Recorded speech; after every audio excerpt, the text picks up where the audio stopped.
You are wearing a lie around your waist right now, and the brand that sold it to you is counting on the fact that you will never find out what it is actually made of. Because that belt sitting in your closet, the one with the logo you trusted, was built to fall apart, and the company knew that before they ever put it in the box. The belt industry runs on a single assumption, that you will judge quality by how something looks under store lighting rather than how it holds up a year later. Most men never question what is inside a belt. They see the logo, feel the smooth finish, and assume the price reflects the material. That assumption is exactly what keeps these brands profitable, and it is exactly what this video is going to dismantle. Before we get into the brands, you need to understand one thing, because everything that follows depends on it. There are two completely different materials used to make leather belts, and the gap between them determines whether your belt lasts 2 years or 20. The first is full grain leather. It comes from the very top layer of the animal hide. The fibers are tight, the surface is unaltered, and the material develops a natural patina over time, meaning it actually gets better the longer you wear it. The second material is bonded leather. This is not leather in any meaningful sense of the word. It is a mixture of leftover leather scraps and fiber dust pressed together with polyurethane adhesive, then surface coated to mimic the look of the real thing. Under warm boutique lighting, bonded leather looks almost identical to full grain, but within 2 to 4 years, and sometimes far sooner, so it begins to peel, crack, and separate at the edges. The brands charging you luxury prices for bonded leather are not making a mistake. They are making a calculated decision, and number one on this list has turned that decision into $1 billion business. Michael Kors sells a standard dress belt for between $80 and $110. The actual landed cost of that belt, including the bonded leather body, the metal hardware, and the labor, sits between $1 and $3 per unit, according to industry sourcing data and customs filings reviewed for this video. That is a markup of over 3,000%. And what are you actually getting for that markup? Not craftsmanship, not durability, not materials that will hold up to daily wear. You are getting a polyurethane surface treatment over compressed leather dust, and a logo that Capri Holdings Corporation spends hundreds of millions of dollars per year, making you associate with sophistication. The moment that coating starts to peel, which it will, there is nothing a cobbler or a leather repair specialist can do. The belt is finished. Michael Kors knows this. The entire business model depends on you buying another one. Coach operates with the same playbook and charges even more for the privilege. A Coach leather belt in their standard line retails between $90 and $130. Heritage marketing is central to everything Coach does, with language about American craftsmanship and legacy leather goods appearing consistently across their campaigns. But their manufacturing has been outsourced to factories in Vietnam and Cambodia for over a decade. And independent material testing of Coach belt samples has consistently identified corrected grain and bonded constructions rather than the full grain leather implied by their branding. Corrected grain leather is a step above bonded in that it starts from a real hide, but the surface is sanded down to remove imperfections and then coated with a synthetic finish. That coating, not the leather underneath, is what you are touching when you hold a Coach belt. It looks uniform and flawless because it has been engineered to look that way, not because the hide was high quality to begin with. And here's the part that should make you angry.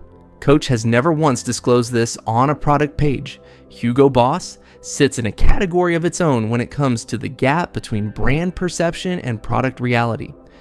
Their dress belts retail between $100 and $160, positioning them firmly in the premium market. Hugo Boss Group allocates an estimated 500 million euros per year to global advertising, with a significant portion directed toward building the image of European precision and executive sophistication.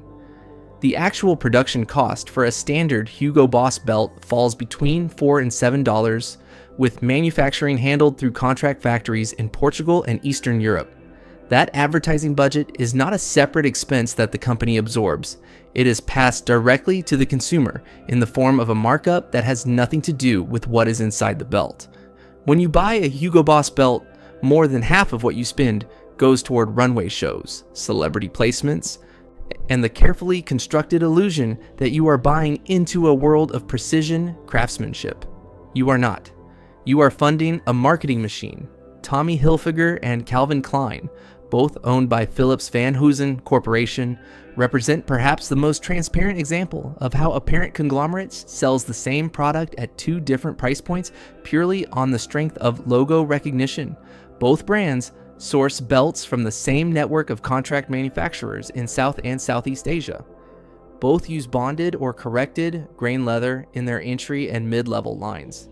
Yet Calvin Klein belts retail for between $60 and $90, while Tommy Hilfiger belts sit between $50 and $75, with the only meaningful difference being the label stitched onto the back. Ski Philips Van Heusen Corporation reported a gross margin of 59% in their most recent annual filing, a figure made possible by charging for brand equity that exists entirely in advertising rather than in the product itself. Two labels, one factory, two prices.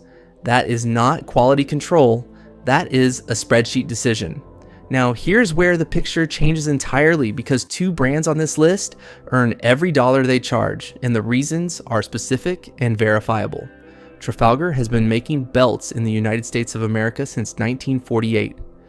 Every belt in their core line uses full grain leather sourced from American tanneries, with a vegetable tanning process that produces a hide dense enough to resist cracking and supple enough to develop a genuine patina over years of daily use. Trafalgar's construction involves hand stitching at stress points, solid brass or sterling silver hardware, and a lining that is sewn rather than glued. Their belts retail between $85 and $120, which puts them in the same price range as Michael Kors and Coach. But the material cost alone for a Trafalgar belt is estimated at $20 to $25 per unit, meaning the markup reflects real craftsmanship rather than a marketing budget. Cobblers and leather repair specialists consistently report that Trafalgar belts can be re-edged and refinished multiple times, extending the life of a single belt well beyond a decade. That is not a coincidence. That is what happens when a company builds a product to last instead of building it to be replaced. Equus Leather out of England is the benchmark that every other brand on this list should be measured against. Each belt is cut by hand from a single piece of full-grain bridle leather, a material traditionally used in English saddlery and renowned for its density and resistance to wear. Bridle leather is treated with wax and grease during the tanning process, which means it repels moisture, resists cracking, and requires no coating or surface treatment to maintain its appearance. The hardware is solid brass, hand-finished, and attached with rivets rather than adhesive. Equus leather belts retail between $130 and $200, and independent wear logs from customers document regular use spanning 15 to 20 years without structural failure. When you run the math on cost per year of use, so an Equus belt bought today costs less over a lifetime than 3 replacements of a Michael Kors belt bought at the same price point. One belt, 20 years. No peeling, no cracking, no replacement. That is what honest construction looks like. The belt industry has spent decades convincing you that a smooth finish and a recognizable logo are proof of quality. They are not. They are proof of a marketing budget. Every brand on the wrong side of this list is selling you the same thing. A surface that looks like luxury and a core that was never built to last. The material tells the truth that the label never will. Full grain leather ages with you. Bonded leather falls apart on you. The difference is not visible in a store. It becomes visible 6 months after you buy it, which is exactly when the brand is already running its next campaign to sell you a replacement. Once you know how to read a material, you cannot unknow it. And that knowledge is worth more than any logo they could ever stitch onto the back of a belt. If this video changed the way you look at the belt in your closet right now, hit that like button and drop a comment telling us which brand you have been buying. We read every single one, and if you want to know which watch brands are running the exact same playbook, the next video is already waiting for you. The pattern you just learned does not stop at belts. It goes a lot deeper than that, and the numbers behind it are going to surprise you even more.